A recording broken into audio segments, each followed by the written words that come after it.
Good morning, students. Today we are going to continue the same topic, ecology. पिछली class के अंदर हमने ecology के कुछ डेफिनेशंस और कुछ बेसिक कॉन्सेप्ट्स का अध्ययन किया था. आज की क्लास में भी will continue the same topic, ecology. हम बात कर रहे थे सब डिविजन्स ऑफ द इकोलॉजी, जिसका डिस्कशन थोड़ा बहुत हमने पिछली क्लासेस के अंदर एक प्राइमरी सुपरफिशियल तौर पे उसका डिस्कशन हमने किया था. तो जब हम इकोलॉजी के सब डिविजन्स की बात करते हैं तो यदि बायोटिक कंपोनेंट के आधार पर यदि हम बात करें तो it can be commonly it is divided into animal ecology and the plant ecology. Because biotic component के अंदर आइदर जो लिविंग ऑर्गेनिजम्स है, दे कैन बी प्लांट्स और they can be animals.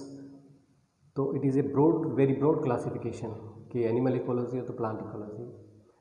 But हम यदि दो मेजर इकोलॉजी के पॉइंट ऑफ व्यू से हम सब डिविजन्स की बात करें जो कि which are being recognised by ecologist, that is autecology and synecology, जिसका थोड़ा बहुत डिस्कशन हमने पिछले क्लास के अंदर भी किया था.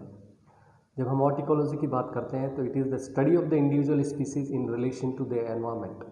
यहाँ पे जो इंट्रैक्शन की जो स्टडी है बायोटिक और अबायोटिक फैक्टर्स के अंदर, जो इंट्रैक्शन जो होता है और उसके अंदर जो बायोटिक फैक्टर्स जो इंट्रैक्ट करते हैं अबायोटिक फैक्टर्स के साथ, वो जो यूनिट है that is very small.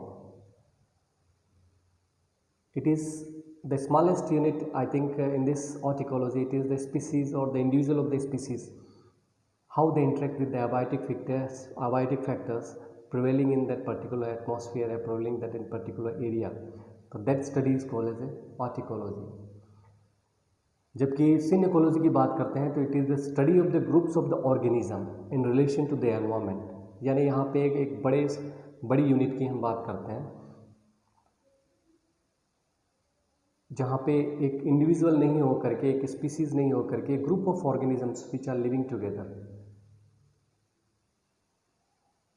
That interaction with the abiotic factors it is called as synecology. यहाँ हम community ले सकते हैं.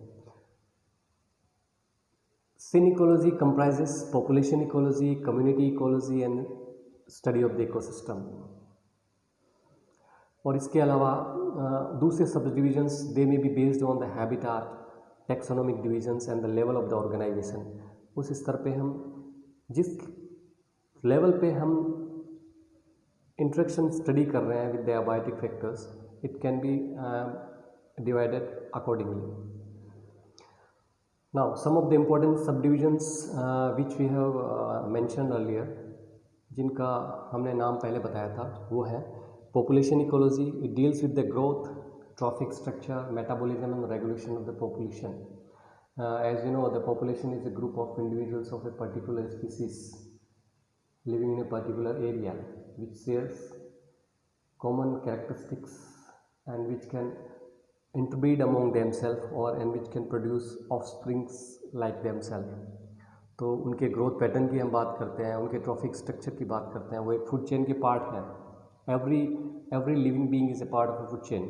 तो उनका वो फूड चेन के अंदर किस ट्रॉफिक लेवल पे स्टैंड करते हैं, उनके मेटाबॉलिज्म की हम बात करते हैं.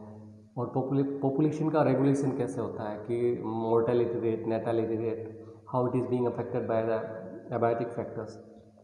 ये सारे के सारे भी deal with the population ecology. और जब हम कम्युनिटी इकोलॉजी की बात करते हैं तो it deals with the ecology of the different populations in the same habitat under the same environmental conditions.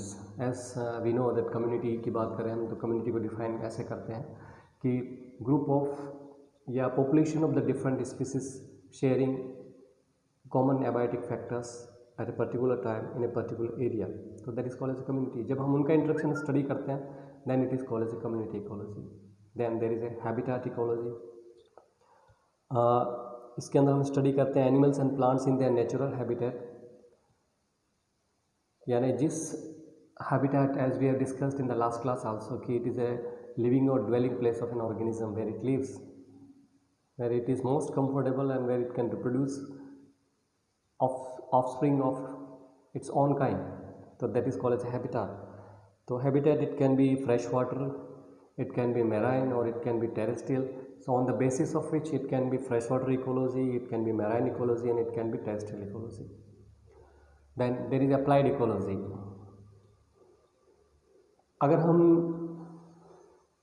Ecological concepts की एप्लीकेशन की बात करें according to human needs, then it becomes applied ecology. It includes wildlife management, किस तरह से हम wild life को manage करते हैं, biological control, forestry and conservation of the natural resources. All these are the parts of the applied ecology कि हम wild life को बहुत सी स्थिति के अंदर मैनेज करने की कोशिश करते हैं. आज रिसेंटली इस तरह से पेपरों में, न्यूज़पेपर्स में आता रहता है कि किसी जगह पे कहीं आग लगी तो हम क्या करते हैं, उस वाइल्ड लाइफ को प्रोटेक्ट करने की कोशिश करते हैं, उनको मैनेज करने की कोशिश करते हैं. वहाँ पे एक्सट्रीम जो एबायोटिक कंडीशंस हैं उसको जो डिस्ट्रॉय कर रही है, जैसे आग लगना, अत्यधिक बरसात होना, बाढ़ की स्थिति पैदा होना, तो हम उन एबायोटिक फैक्टर्स से उनको बचाने के, जो एडवर्स इफेक्ट्स हैं उनसे बचाने की कोशिश हम करते हैं.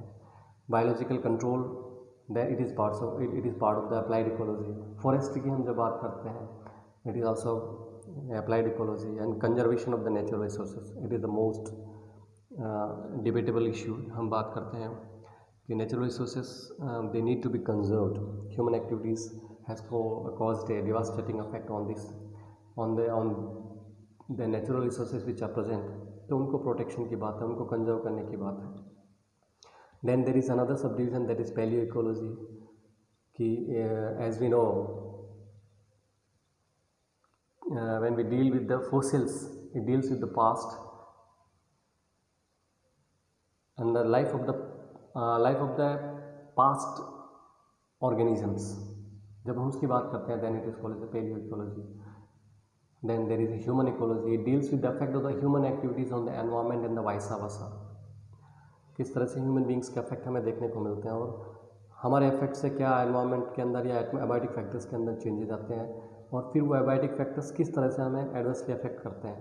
You all are well aware about this. जैसे पोल्यूशन की बात करते हैं तो the extremeness in the pollution is because of the activities of the human beings. Because of the activities of the human beings it has resulted in the adverse conditions. उसके बहुत से common से example है. I am not going to discuss it in the deep because currently we will discuss about ecology. Then हाँ, principles of ecology की हम बात करते हैं तो इकोसिस्टम एक फंडामेंटल यूनिट है इकोलॉजिकल स्टडी का, और जिसके अंदर हमें बहुत बायोटिक एंड अबायोटिक फैक्टर्स देखने को मिलते हैं. All living organisms in the physical environment are mutually reactive. ऐसा कह सकते हैं दूसरे शब्दों में हम कि लिविंग ऑर्गेनिजम्स इंटरेक्ट करते हैं आपस में, they affect each other and they affect the physical environment in which they are living. और जो ये इंट्रैक्शन होता है वो हमें रेसिप्रोकल देखने को मिलता है. मतलब वही बात वापस रिपीट हो रही है कि we affect biotic factors, affect the abiotic factors and abiotic factors in turn. Biotic factors के अबायोटिक फैक्टर्स के साथ इंट्रैक्शन से जो चेंजेस आते हैं अबायोटिक फैक्टर्स के अंदर, वही अबायोटिक फैक्टर्स वापस उस जगह पे प्रिवेलिंग, उस जगह पे या उस स्थान पे जो कम्युनिटी प्रिवेल करती है, जो स्पीसीज़ प्रिवेल करती है, उसको अफेक्ट करते हैं. और उनके अंदर उन स्पीसीज़ के ऊपर जो अफेक्ट हमें देखने को मिलते हैं वो अलग अलग तरह से हमें देखने को मिलते हैं. जो इंट्रैक्शंस होते हैं उनके अंदर हमें बहुत वेरिएशन देखने को मिलता है. या हम बात करें इंटर स्पेसिफिक लेवल पे या इंट्रा स्पेसिफिक लेवल्स पे, तो वो इंट्रैक्शंस हमें पॉजिटिव भी देखने को मिल सकते हैं, नेगेटिव भी देखने को मिल सकते हैं, और sometimes the interactions are neutral. अब हम यदि इकोसिस्टम के फंक्शन की बात करें तो ecosystem it functions through the input of energy, और जिसका एनर्जी का जो इनफ्लो हमें देखने को मिलता है that is from solar radiations. और सोलर रेडिएशंस को ट्रैप करने का जो प्राइमरी फंक्शन या by the process of the photosynthesis plants that trap the solar radiations, they produce the food material. We can say कि they transform the solar energy into chemical energy through the process of the photosynthesis. तो हम ऐसा कह सकते हैं कि solar radiation is the main driving force of the ecosystem. और energy का जो फ्लो है, transfer of the organic molecules in which the energy is trapped, it is unidirectional. It passes from one trophic level to another trophic level and it is non-cyclic. तो ecosystem के अंदर जो energy flow है helps in the circulation of the chemical substances, nutrients का flow भी इसी वजह से मेंटेन होता है, because energy is the basic need of every living organism. Every living organism, when it performs different works and works, needs energy, and that energy is being obtained by that organism through the nutrients. और nutrient के अंदर वो energy it is being trapped from the solar radiation by the process of the photosynthesis. लेकिन जैसे energy का एक trophic level से दूसरे ट्रॉफिक लेवल पे हमें ट्रांसफ़र देखने को मिलता है, तो there is a loss of the energy through the increasing trophic levels. हाँ, जब हम energy flow and energy pattern and energy flow की बात करें तो it is govern by the following first and second laws of the thermodynamics. तो first law of thermodynamics ये कहता है कि the in any system of the constant mass energy is neither created nor destroyed, but it can be transferred from one type of energy into another type of energy. The energy flow or input in a system is balanced by energy outflow. यानी energy को न तो हम पैदा कर सकते हैं न उसको नष्ट कर सकते हैं. We can only transform it from one form to another form, और जिसका फ्लो हमें यूनिडायरेक्शनल देखने को मिलता है. थर्मोडायनेमिक्स के जब सेकेंड लॉ की बात करते हैं तो when work is done energy is dissipated and the work is done when one form of energy is transform into another form. Simple. Work करने के लिए एनर्जी चाहिए, और जब एनर्जी एक फॉर्म से दूसरी फॉर्म में जाती है तो उसका एक बहुत बड़ा हिस्सा है it is dissipated, it is wasted, it goes out in the atmosphere. The circulation of energy in the biospheric ecosystem is unidirectional. There is increase in the relative loss of energy through respiration with increasing trophic levels. जैसा कि हम food chain का जो topic पढ़ेंगे तो we are going to discuss deeply, but simply हम यहाँ पे इस तरह से स्टडी कर सकते हैं कि trophic level it is a sequence जो हमें दिखाता है कि how energy and nutrients are transferred from one organism to another organism in an ecosystem. तो जब ट्रांसफ़र होता है तो एनर्जी एक लेवल से दूसरे लेवल पे जाती है, न्यूट्रिएंट्स एक लेवल से दूसरे लेवल पे जाते हैं, और इसके साथ there is a loss of energy. And with this there is a circulation of matter in the biosphere. और वो circulation of matter it happens in a cyclic pathway through the biogeochemical cycles, the carbon cycle, nitrogen cycle, water cycle, sulfur cycle. These are the different cycles जिसके द्वारा हमें देखने को मिलता है कि how the nitrogen content of the atmosphere it is being circulated from biotic to abiotic, and again from biotic to abiotic, and from biotic to abiotic, and from abiotic to biotic. यानी it is a cyclic pathway जिसके अंदर हमें nutrients का flow देखने को मिलता है. Now, when it comes to the ecosystem productivity, it refers to the rate of the growth of organic matter per unit time, per unit area by the autotrophs at trophic level through the process of the photosynthesis with the help of the solar energy.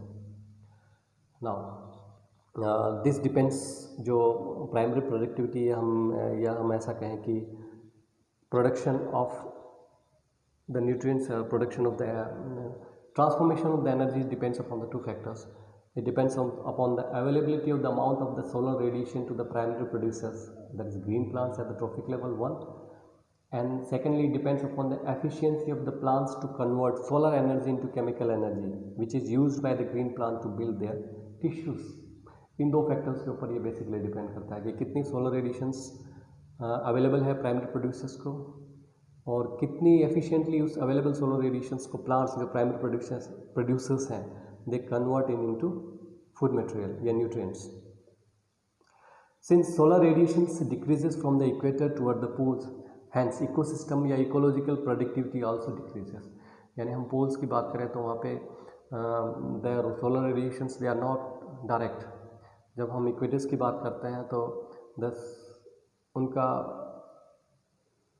Radiations का solar radiations का which are the source of energy उनका decline हमें देखने को मिलता है when we move from equator to poles. तो इस वजह से जो प्रोडक्टिविटी होती है उसके अंदर भी हमें डिक्रीज देखने को मिलता है. There is inbuilt self regulatory mechanism, इसके अलावा हमें प्लांट्स के अंदर एक इनबिल्ट सेल्फ रेगुलेटरी मैकेनिज्म देखने को मिलती है, that is called the homeostasis.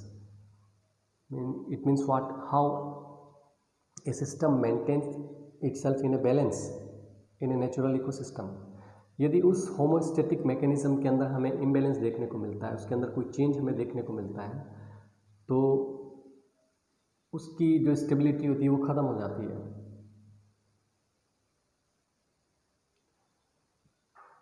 यानी हम ऐसा कह सकते हैं कि होमोस्टेसिस की जब बात करें कि किसी सिस्टम के अंदर अमाउंट ऑफ फ्री एनर्जी जितनी कम होगी उतना ही वो क्या होगा, स्टेबल होगा.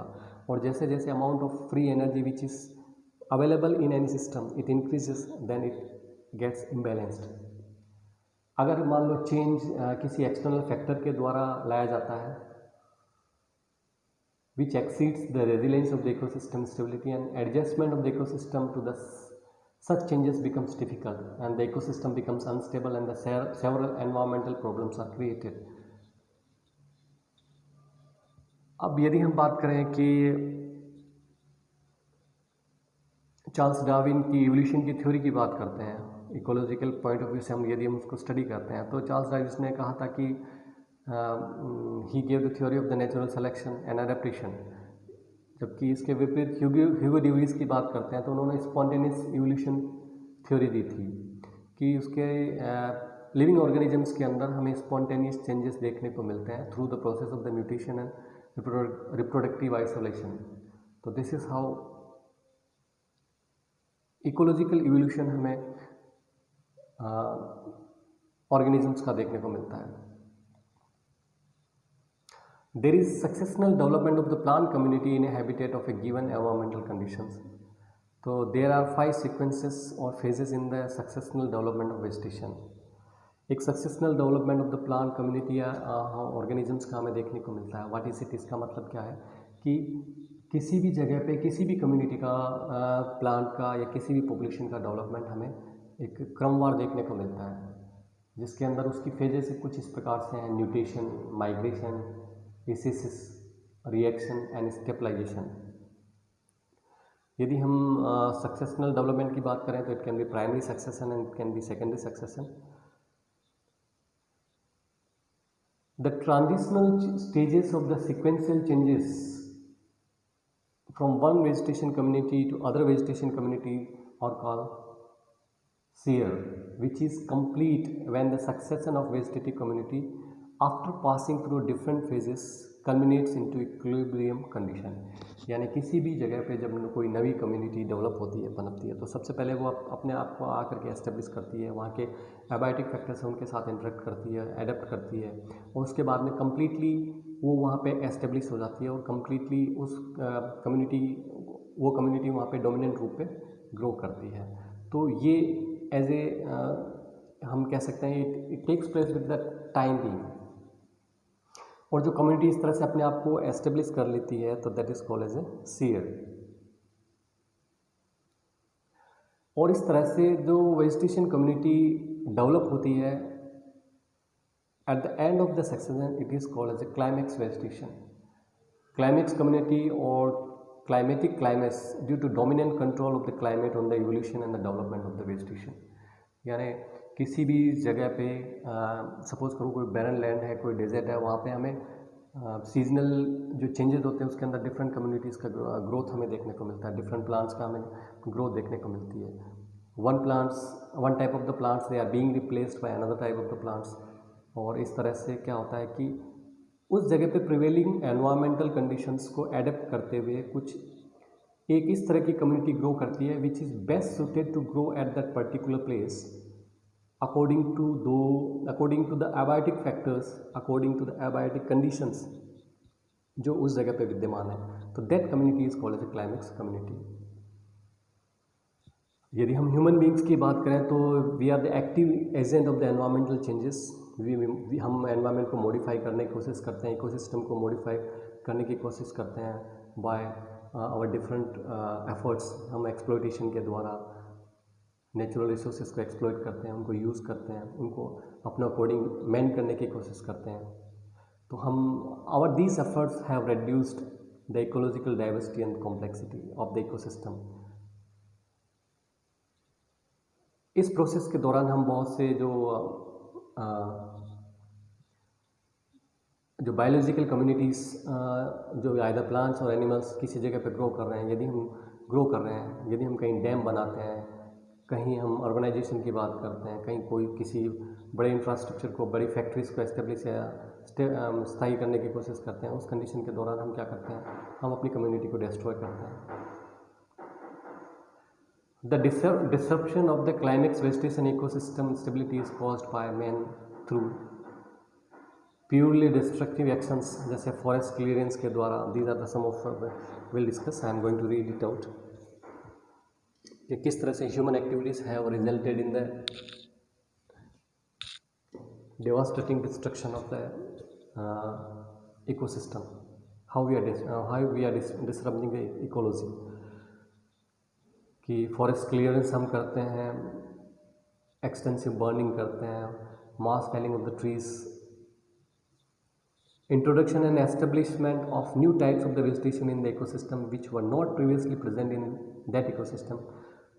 For example natural forest are replaced by food crops. हम फूड क्रॉप्स को उगाने के लिए उनको जंगल को साफ कर देते हैं, तो we are disturbing the ecological system. Introduction of species of the plants and animals into the areas beyond their native places. दूसरी जगह से ला करके हम प्लांट्स को और एनिमल्स को किसी एक नए जगह पे, नए स्थान पे हम लाते हैं, तो हम उस जगह पे प्रिवेलिंग जो बायोटिक कम्युनिटी है उसका इकोलॉजिकल इम्बेलेंस करते हैं, उसको उस क्षेत्र से आउट पास कर देते हैं. Farming practices for example by allowing the economic plants such as food crops to grow while destroying the unwanted or uneconomical plants. किसी जगह पे लगने वाले वीड्स वगैरह को मेडिसिनल, जिनकी इंपॉर्टेंस कुछ मेडिसिनल इंपॉर्टेंस हो सकती है, रह सकती है, वीड्स आते हैं, दे आर अनवांटेड प्लांट्स जो नेचुरली किसी जगह पे पनपते हैं, तो हम फूड क्रॉप्स को ग्रो करने के लिए, इकोनॉमिक बेनिफिट्स के लिए हम क्या करते हैं, इस तरह के इकोलॉजिकल इम्बैलेंस को बढ़ाते हैं.